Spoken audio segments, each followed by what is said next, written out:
Bienvenue dans le podcast Foi et quotidien, parole d'une chrétienne imparfaite, aimée par un Dieu parfait. Aujourd'hui, je voulais vous parler d'un sujet que peut-être très peu de personnes connaissent, mais j'ai eu à cœur de le faire, donc je me suis dit, allez, pourquoi pas. En fait, c'est l'émoussement affectif ou aussi appelé apathie émotionnelle. En fait, c'est quand... peut-être que vous ne savez pas les termes techniques, parce que moi-même, je ne savais pas ces mots-là avant de rechercher le terme précis de ce que j'avais ressenti à un moment donné dans ma vie. Et en fait, c'est vraiment le sentiment de ne plus rien ressentir, ni joie, ni tristesse. Comme si, en fait, nos émotions, elles étaient éteintes, quoi. On ne ressent plus rien, et du coup, on a l'impression d'être... surtout que moi, à la base, je me considère comme hypersensible et hyper... au niveau des émotions, genre même limite fallait que je travaille sur moi pour arriver à les maîtriser. D'ailleurs, c'est ce que Dieu a fait pendant un moment et qu'il continue de faire d'ailleurs. Et là, en fait, c'est comme si vous ne ressentiez rien. Et comment dire que quand vous passez d'un extrême à un autre, c'est très déstabilisant. Très, très déstabilisant. Et moi, en fait, quand... désolée d'utiliser tout le temps le terme moi, mais en fait, c'est vrai que comme je parle de choses souvent que j'ai vécues, où je donne mon avis et tout, forcément je parle de moi parce que je veux pas inventer n'importe quoi. Bref, voilà. Mais j'ai l'impression d'être auto-centrée, mais en même temps je parle de moi, donc c'est vrai que c'est un peu difficile. Et de toute façon, je me vois mal parler de quelque chose que je ne maîtrise pas ou que je ne connais pas. Bref, je suis désolée, c'est un essor de conscience en mode eh oh. En gros, comme je vous ai expliqué, moi j'ai vécu donc des traumas et lorsque je suis sortie de ma relation toxique, donc marquée par des violences conjugales, donc certes j'ai été en dépression et pendant un moment, pendant longtemps, toute la dépression on va dire que je me suis sentie vide, voilà. Mais il y a un moment donné où je ne ressentais plus rien, et c'est-à-dire que même les personnes que j'aimais comme de tout mon cœur, mais vraiment comme par exemple ma grand-mère maternelle, avec qui je suis très proche, c'est vraiment comme ma deuxième maman. Quand elle me racontait les choses, je n'éprouvais plus rien. En fait, j'étais tellement épuisée psychologiquement de tout ce que j'avais enduré que en fait, c'est comme si j'étais absente. J'entendais sans entendre et j'avais aucune empathie, en fait. Et Dieu sait que je suis empathique. Je suis empathique, peut-être trop, vous voyez. Et donc, moi, j'ai recherché donc qu'est-ce que psychologiquement, en termes de psycho, qu'est-ce que ça signifie l'émoussement affectif. Je vais vous lire un peu ce que j'ai trouvé comme pour expliciter tout ça. L'émoussement affectif est une réponse psychologique à un trop-plein de stress ou dû à des traumatismes. C'est un mécanisme de défense de notre esprit pour nous protéger d'émotions qui semblent trop difficiles à gérer.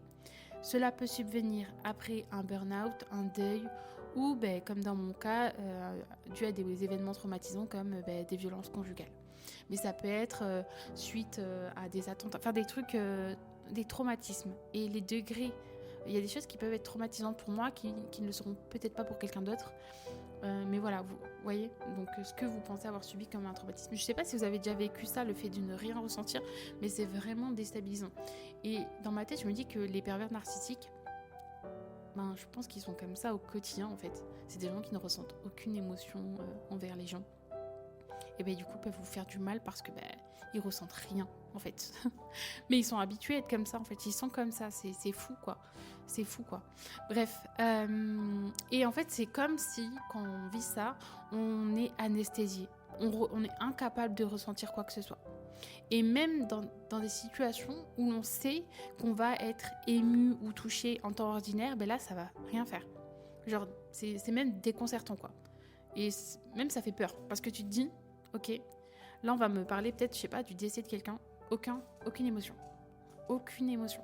Alors que avant, en tant que personne sensible ou normale, enfin, tu ressens quand même quelque chose. Tu te dis que c'est triste, la tristesse un peu, tu vois. Ou au pire des cas, tu ressens de l'empathie pour la personne qui a perdu quelqu'un. Là, plus rien, vous voyez. Je sais pas trop comment l'expliquer, mais voilà. Et surtout, en plus, quand t'es chrétien, et que t'aimes ton prochain, que tu te sens encore plus coupable parce que tu te dis mince, est-ce que ma foi elle est pas en train de vaciller, parce que ça veut dire que j'aime même plus mon prochain, parce que j'arrive même pas à l'écouter et à me mettre à sa place, à être empathique en fait. Et moi je crois que, alors je sais qu'il y a des degrés et qu'on n'est pas tous pareils, mais je crois que quand tu aimes ton prochain, faut un minimum être empathique. Et j'ai l'impression que souvent le Seigneur, il nous fait vivre des choses pour qu'on devienne davantage empathique et qu'on arrive à se mettre à la place d'autrui. Parce qu'effectivement, je crois qu'il y a des gens, tu peux pas comprendre ce que ça fait d'être à la rue si toi-même tu n'as pas goûté. C'est triste de dire ça comme ça. Mais je crois qu'il y a des personnes, comme elles ont été à la rue, qu'elles s'en sont sorties, qu'elles ont un témoignage vivant de ça, quand elles vont voir quelqu'un qui est à la rue, elles vont avoir une autre vision que toi-même tu n'as pas parce que tu n'as pas vécu à la rue. Vous voyez ce que je veux dire ou pas? Bref. Moi, je veux vous dire que Dieu nous a créés et que Dieu nous a créés magnifiquement bien. Et que si dans une période de notre vie, on ressent ça, déjà, c'est une alerte. C'est une alerte pour dire, ok, il y a un problème peut-être. Il faut que j'ouvre les yeux sur ce problème, déjà. Mais je crois que Dieu a créé le fait que, donc, comme dans un épisode prochainement, où je ne sais pas si je l'aurais déjà posté cet épisode sur la mémoire traumatique, mais je crois que Dieu fait toutes choses bonnes en son temps et je crois que tout ce que Dieu fait est bon. Et s'il nous a créés avec la capacité de ne plus ressentir à un moment donné ou de ne plus se souvenir à un moment donné, c'est peut-être pour nous protéger et pour notre bien. Bref. Moi donc, dans mon témoignage perso, donc pendant la période où j'étais dans cette relation toxique, où donc j'ai vécu des violences en tout genre, j'étais vraiment comme coincée et par la grâce de Dieu, Dieu m'a sortie en fait de cette relation. Mais après voilà, j'étais dans ma dépression, donc il a fallu tout un temps de restauration, sachant que au début j'avais un traitement, après que j'ai choisi de stopper après le témoignage d'un frère, je crois qu'il s'appelait Pierrot, non je sais plus du tout, mais ce frère m'avait partagé son témoignage. Il était à l'hôpital et il avait arrêté un traitement spécifique. Et alors moi je dis pas qu'il faut arrêter tous les traitements, hein, attention, mais je crois que Dieu peut faire de grandes choses. Et moi je sais que c'était pas un traitement nécessaire, vous voyez, j'ai pas une maladie psychiatrique qui demande d'avoir un traitement nécessaire, ou voilà, dans tous les cas c'était pour comment dire, en fait ce médicament il servait juste à anesthésier mon cœur, et malheureusement ça a anesthésié ma souffrance dans le sens où je ressentais plus rien comme émotion, enfin dans mon cœur, je sais pas comment expliquer. Donc en fait ça m'anesthésiait, mais en soi c'était pas en plus, quand vous lisez la notice de ces médicaments, c'est que vous prenez ça parce que vous êtes en dépression, mais en gros ça peut vous mettre en dépression, c'est un peu bref. Et des fois ils te disent même que ça peut t'emmener à faire des choses pires, c'est-à-dire mettre fin à ta vie ou des choses comme ça. Bref, donc faut faire très attention aux médicaments, sachant que voilà, je pense que j'étais avec Dieu, je connaissais Dieu, faut savoir. Donc je pense que Dieu savait que j'avais la capacité d'arrêter ce médicament et que lui m'aiderait à aller mieux, ok ? Donc c'est ce que j'ai fait. Et voilà, à un moment donné, donc voilà, j'ai eu cette phase où je ressentais plus rien, et en fait c'est parce que j'étais dans une phase où, à force de trop donner aux autres, j'avais plus rien pour moi, en fait. Et comme dans une relation qui est toxique, vous vous oubliez, en fait. Et bien là, je m'étais tellement oubliée, tellement dévaluée, tellement... Ouais, je ne savais même plus qui j'étais, pour vous dire, à l'époque. Je ne savais même plus ce que j'aimais consommer comme musique, comme séries TV, etc. Vous rendez-vous compte. Je savais même plus ce que j'aimais faire de mes mains, c'est-à-dire... moi, à la base, plus jeune, j'étais quelqu'un de très manuel, la peinture, les choses comme ça. Là, j'éprouvais plus rien. J'avais envie de rien. Plus rien du tout. Et donc, il a fallu que je réapprenne qui j'étais, etc., etc. Et donc, il y a eu ce moment-là où je pense que je ne pouvais tellement plus donner aux autres que je suis passée... Et heureusement, la période a été courte, parce que sinon, je pense que je me reconnaissais pas non plus, parce que ça me ressemblait pas. Mais en gros, où j'étais là, j'entendais les conversations autour de moi, mais si on venait se plaindre ou qu'on venait me dire j'ai mal au dos et tout, j'arrivais pas à éprouver une empathie, à me mettre à la place d'eux. J'entendais pas, en fait. J'avais pas de force pour donner aux autres. Et je me souviens que j'avais arrêté mes études d'éduc à un moment donné parce que je m'étais dit, je ne peux pas aider alors que moi-même j'ai besoin d'aide. Parce que c'était pendant la période où j'étais victime de violences. Je peux pas aider des femmes peut-être à s'en sortir des violences conjugales alors que moi-même je le vis. Je peux pas... On peut donner que ce qu'on a reçu.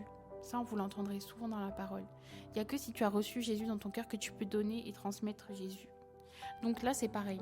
Il n'y a que si je suis pleinement restaurée que je vais pouvoir aider les personnes qui vivent par les mêmes choses que moi. Et sinon, malheureusement, je risque d'être maltraitante. Et c'est pas du tout le souhait que j'avais. Et je crois que la Bible est remplie de récits de personnes qui ont traversé des moments de vide émotionnelle et spirituelle. Élie, par exemple, Job ou même David dans certains psaumes, ils expriment une sensation de désespoir ou d'éloignement de Dieu. Et même Job, il va aller jusqu'à dire « Seigneur, reprends ma vie ». Et ces moments de silence, ça ne signifie pas que Dieu est absent.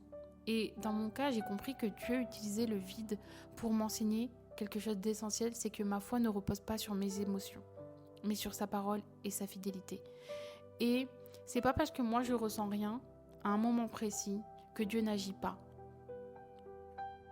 Et bien évidemment qu'après Dieu m'a aidé à retrouver ma joie, etc. Mais en fait c'est parce que j'avais besoin d'une pause.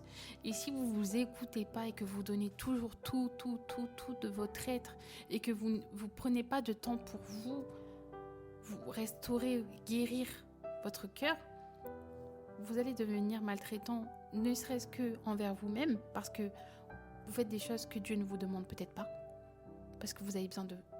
Moi, c'est comme une phase à l'église. Je voulais servir à l'église dans le pôle média, je crois que c'était. Et en fait, j'ai fait l'entretien et tout. Il y avait carrément un entretien, parce que c'était une grande église. Et au final, je me suis rendu compte que je pouvais pas. Et Dieu m'a stoppée parce que, vous savez, avec votre orgueil humain, vous avez envie de faire toujours plus pour le royaume de Dieu. Mais si c'est pas le temps de Dieu et si c'est pas la volonté de Dieu, ça sert à rien. Et je voulais tellement faire pour Dieu, que Dieu m'a stoppée et m'a dit stop. Ça, tu peux pas le faire. Déjà, tu fais beaucoup de choses pour moi, mais ça, tu peux pas le faire. Pourquoi ? Parce que là, je veux que tu prennes du temps pour te restaurer à toi. Et ça, c'est le plus important. Restaure ta vie avec moi, dans le secret. Et je vous jure, non, c'est pas bien de jurer, mais je vous promets, non, c'est pas bien de promettre.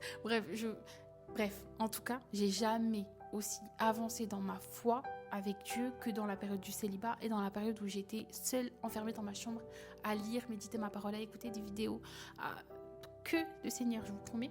Pardon, je veux pas dire ça, mais j'étais sans arrêt à la recherche de Dieu. J'avais soif de Dieu, j'avais soif que Dieu me restaure.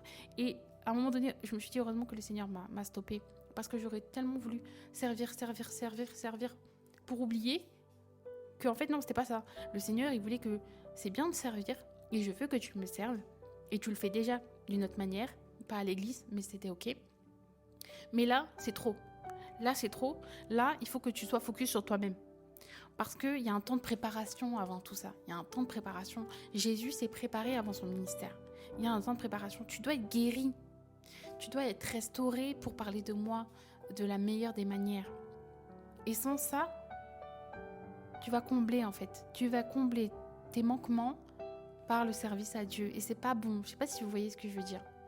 Donc je crois que ce qui est important, c'est d'être restauré, de passer du temps dans la foi chrétienne, avec Dieu en tête à tête, pour mettre des mots sur vos mots et pour faire une sorte d'introspection et dire « Ok Seigneur, tu vois où j'en suis aujourd'hui, tu vois tout ce qui m'a fait du mal avant, maintenant je prends ta main Seigneur, je prends ta main et maintenant aide-moi, restaure-moi, guéris mes plaies, montre-moi ce que je ne vois pas, parce que moi je sais que pendant de longues années, j'avais un voile qui m'empêchait de voir certaines choses.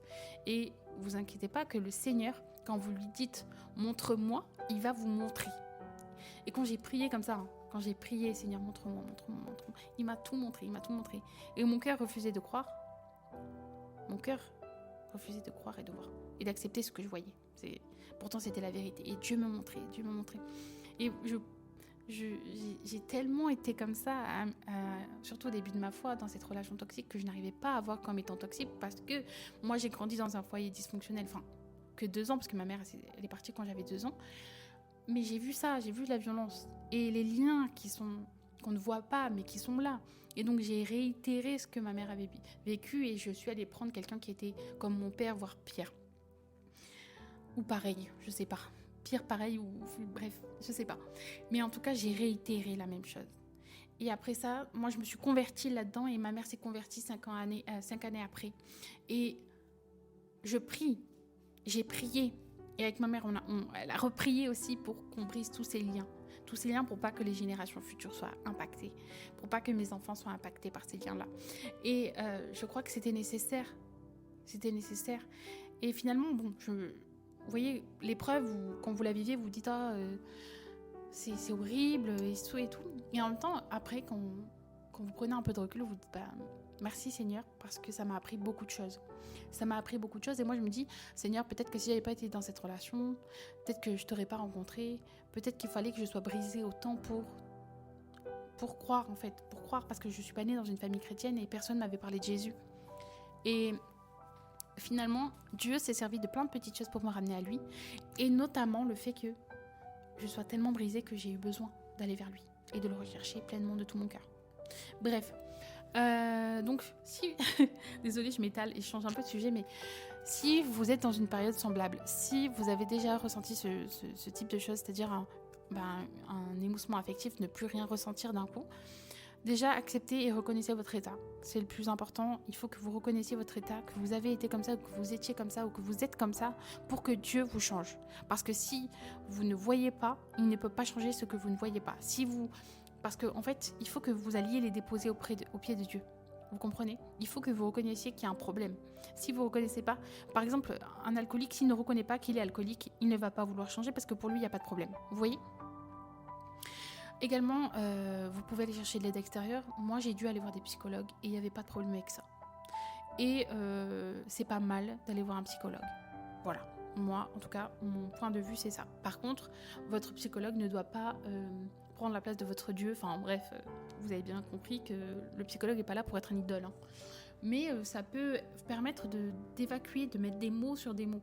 Moi, il y a des choses que j'avais pas conscience quand on m'a dit que j'étais victime de violences conjugales. Moi, à la base, quand je suis arrivée dans cette association, c'était parce que j'étais désespérée. Désespérée de ma situation et que je savais plus quoi faire en fait.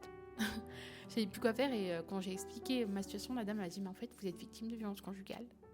Vous êtes victime de ci, de ça, de ça. Et là, elle a mis des mots sur tout ce que je vivais. Et moi, je lui ai dit bêtement, je croyais que quand on était victime de violences conjugales, on se faisait taper tous les jours. Et moi, comme c'était pas mon cas, je pensais pas que j'étais victime de violences conjugales. Non mais trop bête. Trop bête. Et elle m'a dit non, la violence conjugale, c'est pas forcément tous les jours, mais en fait, c'est un cycle. Et vous êtes là-dedans. Et après, bon bref, j'étais rentrée dans cette association, j'ai vu des femmes détruites par les violences conjugales. Mais quand je vous dis détruites, c'est détruites psychologiquement, de sorte que j'avais pas l'impression d'avoir des femmes en face de moi, mais des enfants. Pour vous dire l'état dans lequel elles étaient. Et moi, je me suis dit, je suis trop jeune, Seigneur. Ah oui, mais oui, j'ai dit non, je suis trop jeune, je peux pas finir ma vie comme ça à 20 ans. Enfin, à 19 ans. Même avant. Je sais plus quel âge j'avais, mais j'ai dit non, Seigneur. Alors bien sûr, ça a été très dur, très long de s'en sortir. J'ai fait beaucoup d'allers-retours et c'est propre aux violences conjugales. C'est souvent ce que beaucoup vont faire. Ou au contraire, comme ma mère, elles vont partir du jour au lendemain et plus jamais se retourner. Mais souvent, les femmes font des allers-retours et après, elles arrivent à s'en aller totalement. Bref. Je voudrais qu'on termine cet épisode avec une prière, si vous le souhaitez, si vous êtes dans cette situation-là. Et voilà. En tout cas, merci de m'avoir écouté encore une fois. Seigneur, je viens devant toi avec un cœur fatigué et insensible. Tu vois cette personne qui écoute aujourd'hui et qui se sent vide, coupée de ses émotions et peut-être même de toi, Seigneur. Seigneur, je te demande de venir remplir ce vide avec ta présence douce et réconfortante. Tu es le Dieu qui guérit les cœurs brisés et qui redonne vie à ceux qui semblent morts. Restaure les émotions, Seigneur. Aide-nous à voir que même dans ce désert émotionnel, tu es là, fidèle et aimant. Apprends-nous à marcher par foi et non par ressenti, Seigneur. Non pas par nos ressentis, Seigneur, mais par la foi. Merci pour ton amour qui dure éternellement. Au nom de Jésus-Christ. Amen. Voilà, je voulais juste vous dire que si vous traversez cette saison, si vous avez vécu des choses tellement fortes que vous en êtes là, souvenez-vous que ce n'est pas une fin, mais une étape et que Dieu n'a pas fini d'écrire votre histoire. Et Je crois que Dieu veut une autre saison pour vous. Mais reconnaissez que vous en êtes là où vous en êtes et attrapez Dieu, attrapez Jésus par la main et choisissez d'avancer, quoi qu'il advienne. Ne vous laissez pas manipuler par les paroles et les pensées que le diable va mettre en vous pour vous faire croire que vous ne méritez que ça. J'espère que c'est clair. Sinon, je vais vous menacer. Non, je rigole. Bref, que Dieu vous bénisse. On se retrouve très bientôt pour un nouvel épisode. Et n'hésitez pas à me faire des retours. Franchement, ça m'aide beaucoup parce que... Ouais, ça m'aide. Ça m'aide à m'améliorer. J'espère que c'est du contenu qui s'améliore de jour en jour. En tout cas, moi, je prie que Dieu touche ceux qui ont besoin d'être touchés, que Dieu se serve de moi comme un instrument utile entre ses mains. Et en tout cas, voilà, que Dieu vous bénisse. Et je crois que Dieu veut faire de grandes choses avec vous.